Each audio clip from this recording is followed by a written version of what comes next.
please give us your definition of radiopharmaceutical therapy. Oh, I didn't realize it was going to start as a quiz, Right. George. My definition of radiopharmaceutical therapy really are drugs that are delivered to the point of care at cancer, where they actually are delivering a lethal dose of radiation to the tumor itself. That is distinct from radiation therapy, which has been used for 60, 70 years, where a beam is radiated from the outside and aimed at the tumor. Radiation has been around as a standard of care for prostate and other cancers for decades, has gotten better, but for many years, there were no effective radiopharmaceuticals that were in routine use until a little over a decade ago when a treatment called Radium-223 first became available. And now, of course, there's Lu-177 PSMA therapy, which has really transformed the field.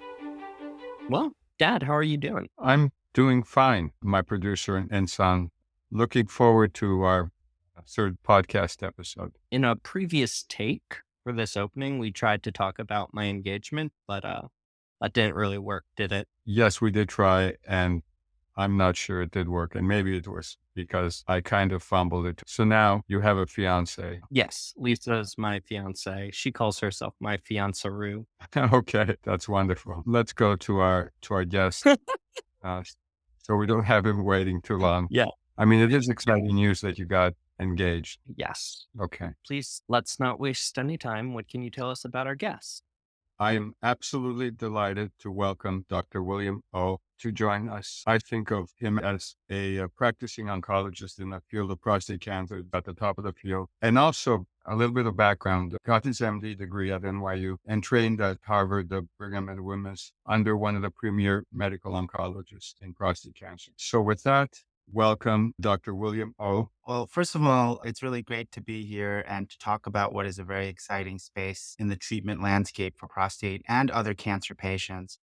Give us some insight into standard prostate cancer medical oncology, and perhaps start by telling us what medical oncology is. So there are basically three major types of doctors that treat prostate cancer. There are surgeons. In the case of prostate cancer, they're urologists who usually do a biopsy, make the diagnosis. They also treat patients with prostate cancer, but they are the surgical treaters for the most part. There are radiation oncologists who use external radiation to aim their beams at the tumor. And finally, they're medical oncologists. And that's what I've been practicing for 25 years, both in Boston and now in New York at Mount Sinai, where I'm a clinical professor. And medical oncologists are really like the medical doctors that use drugs for the most part to treat patients with cancer. And while most of my practice is focused on advanced disease, these are patients whose cancers have spread from the prostate, usually to other parts of the body. In the case of prostate cancer, most commonly the bone and the lymph node. But wherever it is outside of the prostate, that's really the domain of a medical oncologist. And so that's what I do in my regular practice, where I'm treating patients who may have symptoms of advanced disease. And of course, advanced disease is how, unfortunately, diseases like prostate cancer kill patients. Patients may die from prostate cancer if they're not cured by a urologist or a radiation oncologist. Your typical patient, it sounds like, has already been to a surgeon. Let's say we're talking about an oncologist at a community center. Is that the typical scenario? I'd say it's true, George, in both settings. Usually, whether you're in an academic tertiary referral center or in a local community oncologist center, the time that a medical oncologist like me would get a patient referred is when the patient has cancer that has spread to other parts of the body and where they need drugs. And the most common drug that people tend to think of for oncologists is chemotherapy.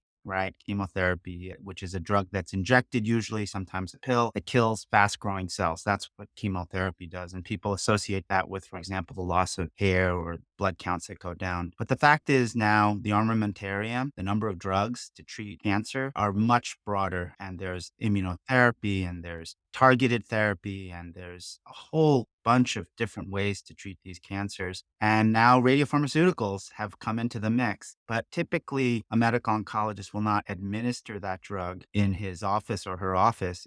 They'll refer that patient to somebody, usually in nuclear medicine, to do that treatment. You mentioned targeted therapy. Can you expand on the distinction between chemotherapy and targeted therapy? The genomic revolution, where we could actually sequence these tumors, has led us to really understand much more about what makes cancers tick. I take care of prostate cancer primarily. We classify all prostate cancers as prostate cancer because it happens to start in the same organ, the prostate, which is a small walnut-sized organ that sits under the bladder and right in front of the rectum. And it's really naive to think that all prostate cancers are the same and are driven by the same molecular changes. We actually don't know what causes prostate cancer, ironically, after so many years. But we classify them the way we classify everyone from New York as being New Yorkers or everyone from LA as being from LA, which avoids what we would consider the driver mutations, the things that really are not normal in that cell that makes it turn into cancer. And you remember cancer, the definition of cancer is uncontrolled growth. So it's not an invading enemy. It's a normal prostate cell gone wrong. And so precision medicine takes that concept and tries to develop drugs that target the specific mutations or abnormalities in that tumor and suppresses that cancer. And by doing that, for example, in diseases like prostate cancer, but also lung cancer and colon cancer, there may be only a small percentage of patients who might be a candidate for a precision treatment because in order to benefit from that treatment, you have to have that abnormality or mutation. So that's what's happening in oncology as a whole. We're becoming much more specific. It's called, you'll hear people use the term precision medicine or precision oncology, personalized medicine. But the idea behind that is not all prostate cancers are created equal. Not all lung cancers are created equal. And so the more you know about what makes that cancer tick, the better you can actually treat that patient. Sometimes you'll hear about the microenvironment. Something about being in the prostate that does unite most prostate cancers. For example, most prostate cancers respond to hormonal therapy because the prostate is an organ that is really driven by testosterone or male hormone. So one of the most common treatments for prostate cancer, almost always for advanced prostate cancer, is to deprive the man of male hormone. It's also called androgen deprivation therapy, or I sometimes call it a male menopause. Men don't usually lose their testosterone as they get older, like women do. Women naturally, around the age of 50, stop making estrogen at the same level. But we don't know why men don't do the same thing. And when these prostate cancers develop and grow, there was an observation made, believe it or not, in the 1940s, that these cancers rely on testosterone, at least initially, to grow. And so just taking away testosterone by using a hormone shot, it's really an anti-hormone shot. It actually takes away testosterone, but you'll hear people call it hormones, or even removing the testicles, which we don't really do much anymore in the United States, but it's still done in many parts of the world. Taking away testosterone almost always puts the cancer into remission, almost always, and works for years. So this has been done for many years, but the problem is that the cancers figure out how to grow. And that process of figuring out how to grow, an analogy I often use with my patients is like, if you have weeds in your yard, and ever since I moved to the suburbs, George, as you know, I've been focused on my yard. And when you have weeds in your yard, you put on some weed killer and you try to get rid of those weeds. But sometimes the weeds start to grow again because they figure out how to become resistant to your first weed killer. And it turns out that you can go and add a second weed killer, maybe in sequence, right? And maybe kill off those weeds. That's kind of the way we actually treat cancer. And the smarter you can be, the more specific you can be. If you don't have to spread the weed killer over your entire lawn, that might be better, right? But in the end, unfortunately, even though depriving the patient of his male hormone or male menopause works, it usually works for just a couple of years, and then the cancer starts to grow again. So there have been a whole bunch of new, what we call second generation or next generation hormone blockers that have transformed the field over the last 10 years, 15 years, and we use those routinely. But these cancers are tricky, and what happens is they start to grow again. And that is where other drugs like chemotherapy come back into the mix. There are some immune therapies, there are some precision therapies, and it's become, thankfully, a more crowded space. But despite all of this, and despite my patients having many more treatment options and living much longer than they used to, in the end, we don't consider metastatic prostate cancer to be curable. And we are definitely trying to get to a curable stage. And patients, unfortunately, still die of prostate cancer. It's still the second leading cause of cancer death in men in the United States. The number one cause of cancer death, both in men and women, is lung cancer. So it means even though we're keeping these guys alive longer and with a better quality of life, we still need better therapies. And maybe radiopharmaceuticals will fit the bill and maybe start to change that formula. That's what people are very excited about. Tell me where you see radiopharmaceuticals therapy fitting in that scheme of treatment that you just described. Well, right now, there are two radiopharmaceuticals that are in wide use in prostate cancer. I should point out, years ago when I started my career, the drugs were really toxic back then and weren't very good. You probably know of strontium and samarium.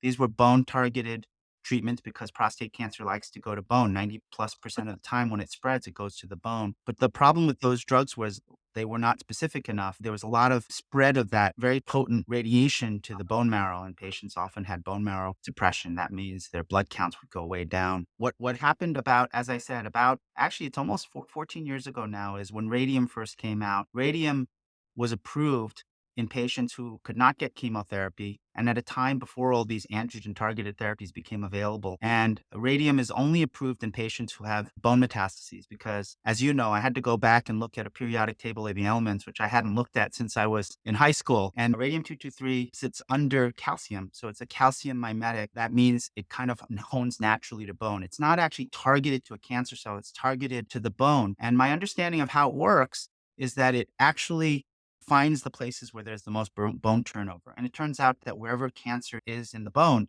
there's a lot of bone turnover, and that's what attracts the radium. But radium-223 was a modest drug, probably because it wasn't targeted enough. And I'm sure we're going to talk about the difference between alpha and beta particles, which is your expertise, George, less so mine. At that time in 2010, that was the first time we actually had a drug that helped and worked. And it was also the first time a lot of doctors ever heard about alpha particles. You know, teaching busy oncologists, remember, I only focus on GU cancers and primarily on prostate cancer, but many medical oncologists like me are treating breast cancer and colon cancer and lung cancer, everything. And so it's very hard to keep up with all these drugs because there's so many coming down the pike all the time. But in 2010, when radium was first approved, metastatic prostate cancer that was spread to bone. In that scenario, it was a really new option. So we all learned about alpha particles. We learned what made it favorable. We learned how it worked. It was a good drug, but I wouldn't say it was a great drug. And that's because it slowed the cancer. It might have made patients feel better, but it didn't really have the dramatic effects that we want to see and that we have seen with other drugs in this space. So, for example, those androgen blockers that I mentioned, they are dramatic. They work in the majority of patients, which we didn't see with radium. With the newest approval, which is Lu-177 PSMA, I should probably define what PSMA stands for. Everyone has probably heard of PSA because that's a blood test that's been around for a long time, prostate-specific antigen. PSMA, it stands for prostate-specific membrane antigen, and it is a protein that sits on the membrane of cancer cells and primarily prostate cancer cells. Lu-177 PSMA, it comes after chemotherapy. It comes after androgen targeted therapy. It's really third or even sometimes fourth line treatment for metastatic or advanced prostate cancer. So these patients are pretty far along in their history and course. That's the current FDA label. We expect, because clinical trials have shown, that the label will move earlier. In other words, we're not going to have to wait to give everyone the Lu-177 PSMA until after chemo. That's a big hurdle because not every one of my patients wants or is a candidate for chemo. But I do think it's going to move earlier and earlier. And in that scenario, I think it's the possibility exists that we'll have greater and greater benefit. Okay, so if I can summarize two things, that the radium-223 was thought promising at the time because patients had no other options when it was first approved. Its disadvantage is that it's sort of like calcium, where it only targets bone metastases. The other agent, Lutetium-177 PSMA, has been approved after all the currently available accepted treatments have had no effect. That's right. I think they're both good drugs. I actually think the Lu-177 is a better drug because it's more targeted, but they have downsides, which includes when we're able to order it for our patients and also their total effectiveness. Neither one works in everyone, as you can imagine. Although Lu-177 does seem to help the majority of my patients. I would say over 50% of my patients get some benefit, some of them amazing benefit, but not all patients benefit from either drug. But I wouldn't put them in the same class. I've almost fully abandoned the radium-223 because the Lu-177 is so much more effective. So I will almost always go to Lu-177 PSMA-directed therapy first rather than radium-223. And that's also not uncommon, George. You know, as new advances come, doctors like me and researchers, I'm in the research space and have been for my whole career, we pick the things for our patients that we think will give them the greatest benefit because they do get a little beat up with these treatments. patients, and you want to give them the best and fastest, most effective and least toxic treatments. So you have to use your judgment. As I said earlier, different people respond to different treatments, but that is why, for the most part, I'm not using a lot of radium anymore. I'm using much more Lu-177 when I can. Just to classify that distinction, the radium is applied primarily for bone metastases. Does it target soft tissue, whereas Lutetium-177 PSMA, does it do both, or is it mostly soft tissue? No, Lu-177 PSMA targets anything expressing PSMA, prostate-specific membrane antigen. One of the ways that also makes the Lu-177 PSMA so much of a more effective treatment is we can actually do an imaging test. We can actually see in the body where the PSMA tumor cells are by doing a diagnostic PET scan. We call it a PSMA PET scan. And that also is really new, George. Just a few years ago, the only test I could get for my patients would be a bone scan, Nitium bone scan, which is a 40-year-old technology, and it's non-specific. Patient had a rib fracture or some inflammation in a bone that would also light up. It was also not particularly sensitive. And I'd get a CAT scan. Now, it turns out I'm still getting CAT scans because a PET scan is usually combined with a CAT scan. It's called a PET CT. But together, a bone scan and a CAT scan are, I would say, much less sensitive and much less accurate about where the cancer is than a PSMA PET scan. So by getting a PSMA PET scan, I'm able to see where the cancer is, but also how bright it lights up and basically how good a candidate that patient may be for a treatment like Lu-177 PSMA. This really highlights the multidisciplinary nature of this treatment approach. Do you go to the nuke med people and say, I've got a patient, can you do these scans for me? What are the mechanics of that process? Do they look at the scan together and give you an interpretation? Yeah, what's really interesting about nuclear medicine is it has, as a discipline, completely evolved. So nuclear medicine doctors are trained as radiologists, really. They are often in the Department of Radiology, and radiology is an imaging department. For the most part, they would get scans like an X-ray or a CT or an MRI, and they'd read it. And I would order the scan. I don't have to talk to anybody. I just order it. And my patient would have the scan and I'd read the report. Occasionally, when I don't understand the report or I need some specific information, I would call or some more often email the radiologist. Hospitals are such big places now. I never go there. I never actually go. Radiologists usually sit in a dark room, or at least this is my picture of it, drinking coffee and looking at these images. But nuclear medicine, maybe just like something called interventional radiology, has really changed. Nuclear medicine now has the ability to give treatment, which is new compared to what they used to do. So they're not just reading the scans. They're the ones who read the PSMA PET scans, but now they're the ones giving these treatments. As I mentioned earlier, I'm not certified to give new radioactive material. I don't really know it and want to know it. I want to have colleagues who are expert in it and know how to define the dose and to handle the materials and to train the patients. And so it's a really good partnership with our nuclear medicine colleagues in ways that are all brand new, by the way. This did not used to be true just a few years ago. And as you know, we have amazing nuclear medicine people at my hospital at Mount Sinai that you work with and are friends with. And having that kind of multidisciplinary collegiality where you have a team where people are experts, so important. And that is one of the reasons why maybe the care may be slightly different in some community hospitals where they may not have a person like that. I always tell patients that if you have a good person in your community, of course, make sure that they're really talking to their nuclear medicine doctors. But if you have a sense they may not be there in a small community hospital, which is often true, then that is the reason to travel to a center of excellence or a place that does a lot of this, like a big academic center. You mentioned nuclear medicine. Do you interact with radiation oncology at all? Because it's not clear whether this would be delivered by radiation oncologists or nuclear medicine. Where do you see that?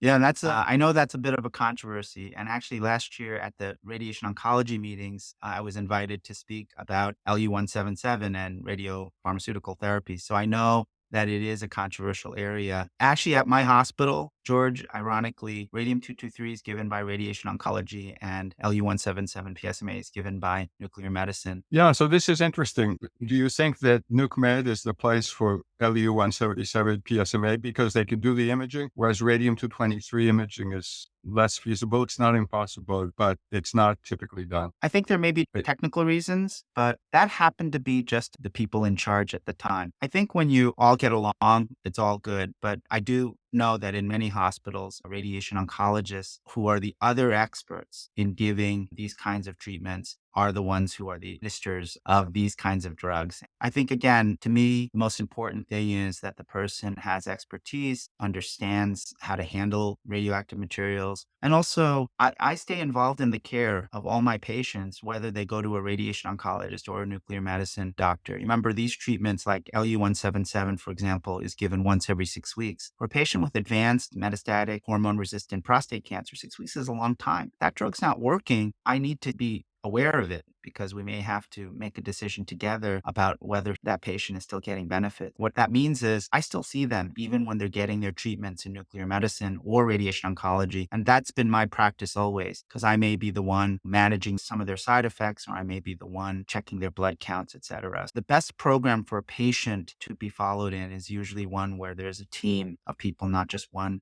cowboy or cowgirl. Multidisciplinary care is really an important catchphrase for optimal care. I'd say earlier in my career, I was a little worried that nuclear medicine doctors were really diagnostics doctors and not treatment doctors. There was part of me that worried because, if you think about it, a radiologist doesn't have a longitudinal partnership with the patient, right? The person goes there, they get a scan, and they leave, and the scan is read. Whereas in radiation oncology, not only do they develop a therapeutic relationship, that sometimes they're seeing that team and that doctor daily for 6 or 7 weeks, much less every 3 months. So when radium first came out, I thought that part of the partnership was really important. Now with Lu-177 and future radiopharmaceutical treatments, as long as it either could do it technically, I have no real issue. I've learned that it's really the person and the doctors that matter the most. We have a lot of ways of treating cancer. To me, a mistake would be to limit the options for our patients. It's like, let's make sure we don't leave any stone unturned if it has a reasonable chance of helping the patient, and don't get into any turf wars. There is, medicine's unfortunately still a business, even big academic hospitals or small community hospitals. And I think we don't want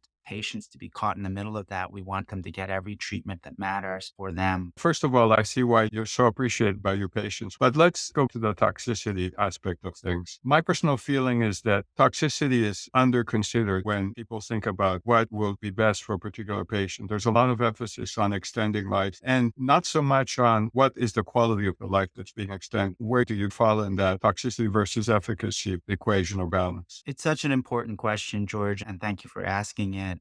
I'm the giver of the treatment, or the asker or somebody else to give the treatment. I'm not the receiver of the treatment, but I see what my patients go through. And chemotherapy is a very good example. I will tell you, people have a very negative impression of chemotherapy, and maybe some of it is deserved, but chemotherapy can really help patients as well in the right situation. It can relieve pain. It can improve general sense of well-being. So the most important thing is knowing when to give it. Don't give it too soon. Don't give it too late. Radiopharmaceuticals so far have had a really good, what I call risk to benefit ratio. What I mean by that is the side effects seem to be pretty modest. That doesn't mean there are no side effects. There are, but they seem to be acceptable considering the effectiveness. Now, if we take the two radiopharmaceuticals that are in wide use right now, radium, for the most part, my patients have tolerated really well, but the effectiveness, the risk to benefit ratio, the risk is low, but the benefit seems to be modest. That would be my take on it. Whereas the Lu-177, I would say the benefit is higher and the risk is still modest, relatively speaking. There are side effects with Lu-177. For example, patient blood counts can often go down. That's probably because the radioactive substance is getting some exposure to the bone marrow. And remember, bone marrow is where your blood cells are made, and it's right next to the bone where the cancer is. I told you earlier, prostate cancer goes to bone 90% of the time. It's not uncommon blood counts will go down. That can lead to anemia, where patients might need blood transfusions or they might have fatigue. That's not an uncommon side effect. Another quality of life side effect that you probably know about is, for reasons that are not 100% clear to me,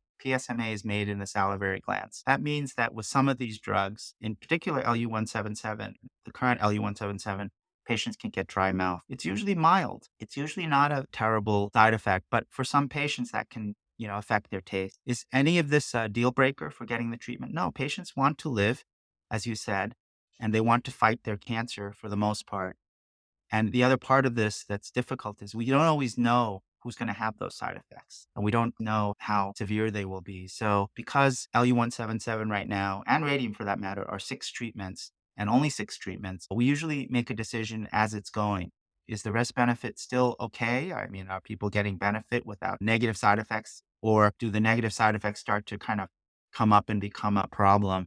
And if so, then we might cut the treatment short. The newer agents that are targeted towards suppressing or blocking hormone effects, how does radiopharmaceutical therapy compare with those agents? That's a really good question. It's hard. It's a little like apples and oranges, right? I can tell you that those new drugs, those next generation androgen targeted therapies, a lot of different potent hormone blockers, just like remember the first shots that I told you lower testosterone and have been around for 60, 70 years. These next generation medicines enhance that. And what does that mean? Well, these men get fatigue, they get hot flashes, they lose their libido, they may have muscle loss, they may gain weight. Some of them get a little more forgetful. So there are negative side effects, but they're mostly menopausal type side effects. And menopause affects women in different ways as well. So I always try to remind the patients, but those can be bothersome.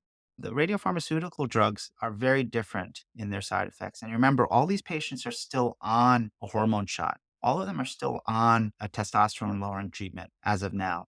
We don't actually give a treatment like Lu-177 or radium to a patient who's not on one of these hormone treatments already. So it's different, but yes, some of these treatments can be additive. I just noticed I've been completely ignoring our producer's chat box. I've been reading them. I almost laughed when I talked about removing the testicles, and I said that we don't do that much anymore. And he said, thank God. I've been trying to make him break this whole time. Yeah, you almost got me. Yeah, I just noticed the chat. We're going to talk about the fact that you and I are brother-in-laws. We're not going to bring that up. Yeah, we could actually, because I think we both wondered whether we are brother-in-laws. And I know that at one point, Shirley was showing me the definition of a brother-in-law. And I think that being married to my wife's sister, Eastern, makes you a brother-in-law. I said sort of at one point, and Shirley corrected me. It's not sort of, it is. For what it's worth, Uncle William, I sent my father your Prostate Cancer Foundation bio, and my dad texted back verbatim, wow, pretty accomplished brother-in-law. Well, that's wonderful. Thank you. I sometimes call your dad my brother-in-law, but I don't think that's a term. We can't end this without reading the rest of the text exchange. Dennis replied verbatim, yes, sir, don't sell yourself short.